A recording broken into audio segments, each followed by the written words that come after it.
বর্তমান বাজার পরিস্থিতিতে নিয়ন্ত্রণভাবে দ্রব্যমূল্যের ঊর্ধ্বগতির কারণে নিত্য প্রয়োজনীয় পণ্য সাধারণ ভোক্তাদের ক্রয় ক্ষমতার বাইরে চলে যাচ্ছে। এর সরাসরি ও মারাত্মক প্রভাব পড়ছে দেশের রেস্তোরাঁ খাতে।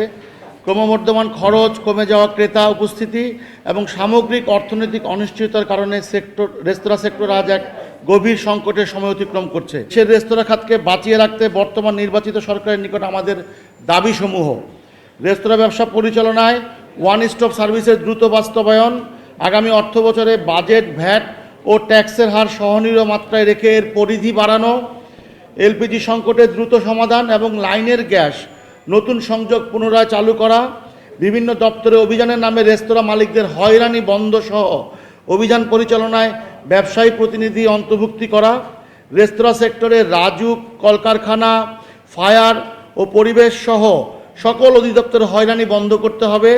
রেস্তোরাঁ সেক্টরে কর্পোরেট আগ্রাসন বন্ধ করতে হবে। রেস্তোরাঁ সেক্টরকে শিল্প ঘোষণার বাস্তবায়ন করতে হবে।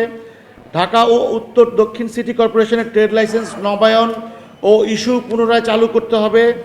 রেস্তোরাঁ সেক্টরে ট্রেড ইউনিয়নের নামে মালিকদের জিম্মি, হয়রানি ও চাঁদাবাজি সহ সকল সন্ত্রাসী কর্মকাণ্ড বন্ধ করতে হবে এবং গরুর মাংস আমদানি করতে অনুমতি দিতে হবে। সরকারি ব্যবস্থাপনায় রেস্তোরাঁ সেক্টরে অদক্ষ শ্রমিকদের প্রশিক্ষণের ব্যবস্থা করতে হবে। এই হচ্ছে আমাদের 11টা দাবি।